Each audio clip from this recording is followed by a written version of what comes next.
Hi, I'm Sarah Whorf, and back in 2004, I invented a way to convert an old credit card machine or knuckle buster into a printing press that looks like this.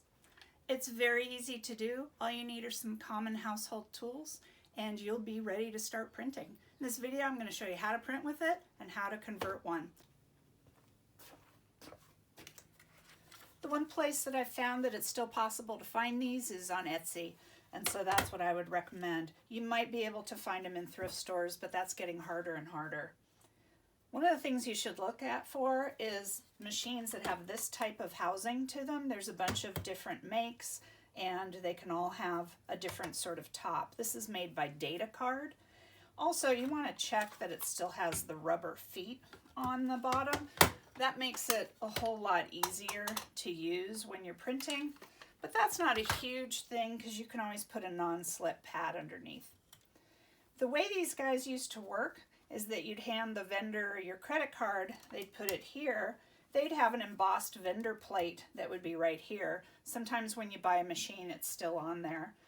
Then they'd take this packet of paper and carbon paper and put it in there, and then they'd run your card through and separate it and give you a receipt. These are pretty easy to find. There are limitations on size, however. What's really great is if you could find one, notice this has a different sort of bed setup. You can find the older ones that have screws on the top here. Those are really great to take apart and reassemble because you're not dealing with, like on this one, this just has little plastic clips that hold it together. Not a huge deal. But if you do see one like this, it's definitely worth getting. Once we've converted them, you're going to end up with something that looks like this, which is all ready to print. I have put on the bed here a piece of paper that is the same size as the paper I'm going to print on, as just a really simple registration thing. Then I've put a piece of mat board here, and that's going to work as a stop, so that I can put my block here and that it's not going to move on me when I go to print. Actually, I'm going to turn this one around. Okay, so this really works great for printing unmounted linoleum, not a big block like this, because you only got about 3/8 of an inch in there in terms of clearance. Also, this material called HIPS, high impact polystyrene, which you can engrave, can be printed in relief or intaglio, and collagraphs, which are printing plates made with gel medium and papers and things like that. Those will also print really great in here. So these are unmounted lino. The fun thing about unmounted lino, of course, is that it's so easy to cut into any size you want. So I've actually made little cards for business cards and other stuff. This would be perfect to add an image to something that you've typed or stamped, that kind of thing. So how this works is, here's another one of my linos, and I've already inked it up.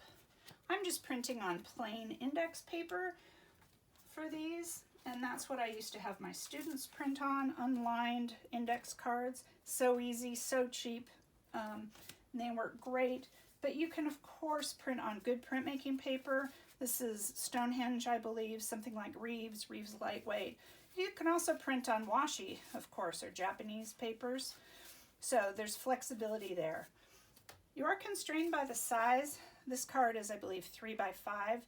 That's pretty good. You can go a little wider than that. You can't go much longer because there has to be room for this housing to go to the other end. So this is actually what I call my Cadillac because it's just about an inch longer than some other ones that I have. So I can actually print a little bit longer than this and it isn't a big deal. I have done bigger prints using washi where I've just folded and unfolded the paper, and that actually works really great and is something fun you might want to try. So I've put my block down there. I'm going to put my print paper. It's a good, when you're printing relief, it's a good idea to kind of tap that so the ink will hold the paper there. And now I need stuff for packing. So we've raised the rollers inside to give us this gap that's big enough to print, but now we need to fill that gap so we get good pressure to get a good print.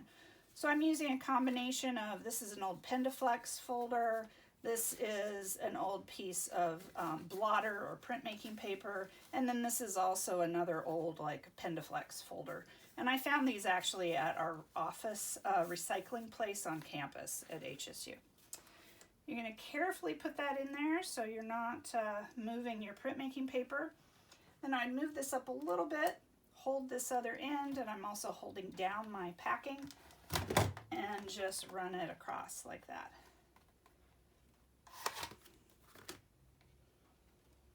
And you've got this wonderful little print. And you can just have a grand old time and print a whole lot. Notice with this one, when I've converted it, I've also put, this is a piece of Mylar, so that I could remove this and clean this and then set it up with a different sort of registration. You can see this registration is for a block this size on there. Okay, so the next thing I'm going to show you is how do you convert one of these and how do you make one of these for yourself.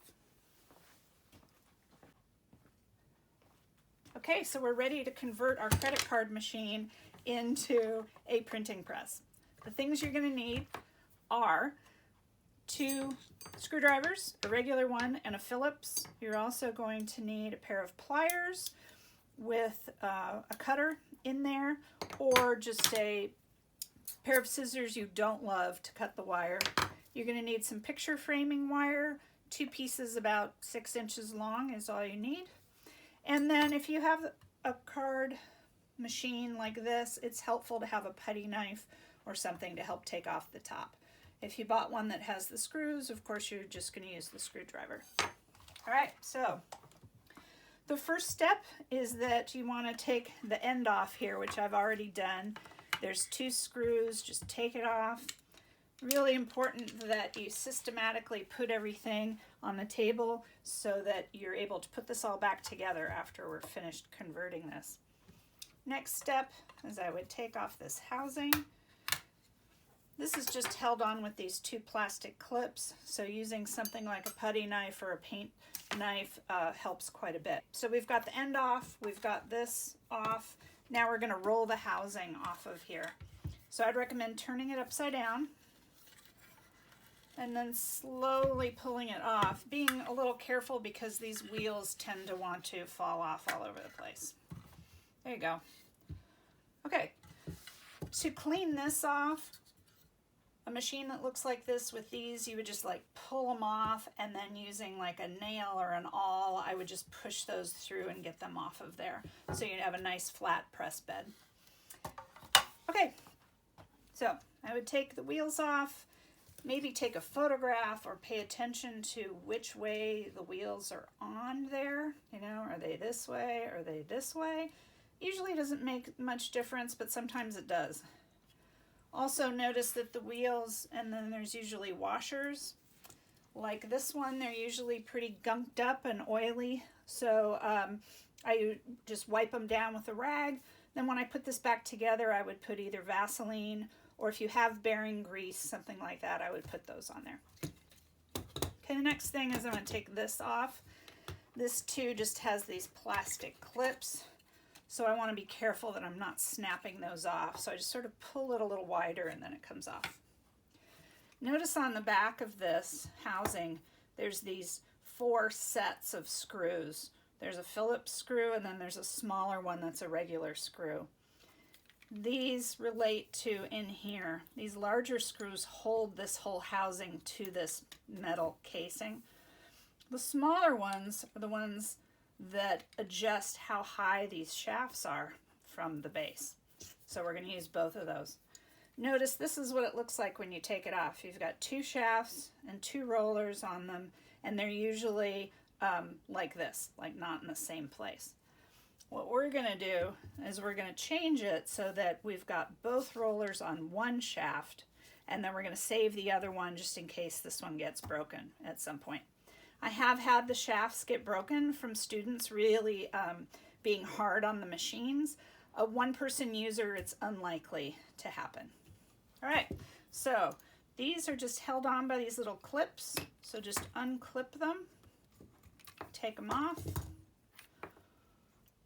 Save the little spring clips, you're going to need those later.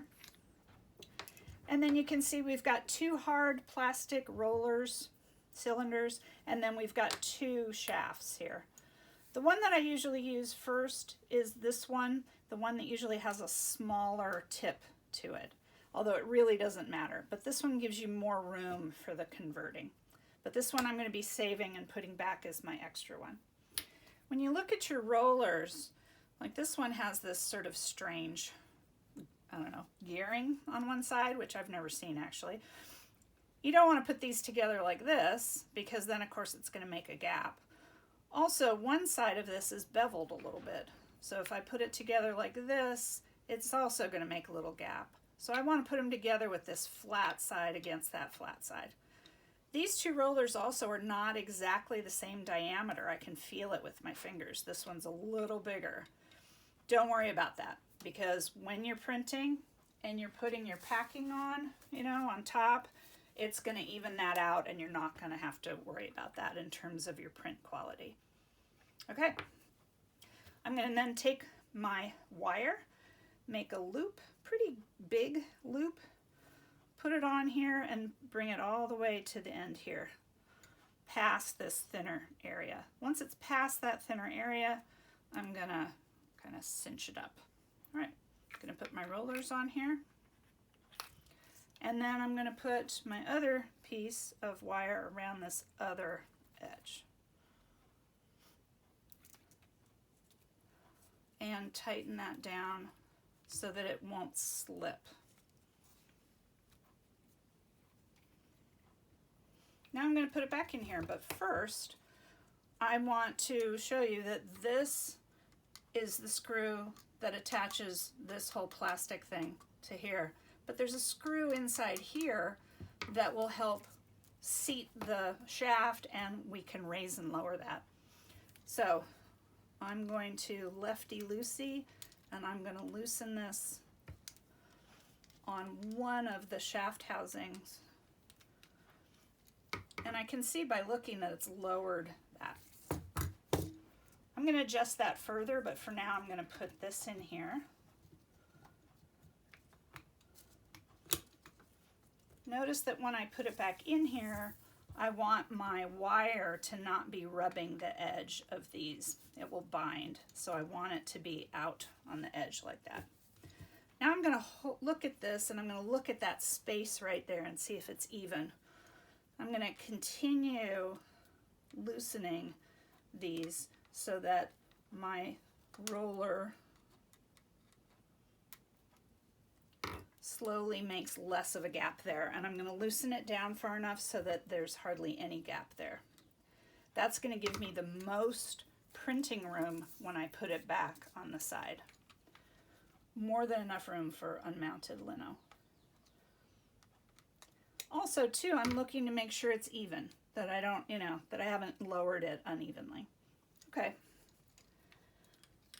Then what I'm going to do is the wire now is what's going to attach my shaft to this housing instead of these clips.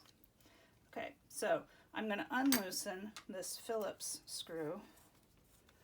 And you can use the pliers for this or just use your hand. And I'm going to wrap this around here. Cinch it tight. And I'm going to do the same thing to the other side. Lefty-loosey, righty-tighty. So I'm loosening it enough so I have enough room to wrap this wire around it. And then screwing it tight. I'm going to cut off the excess here. That isn't quite tight enough. Hold on. I could leave those ends there. It's not going to hurt anything.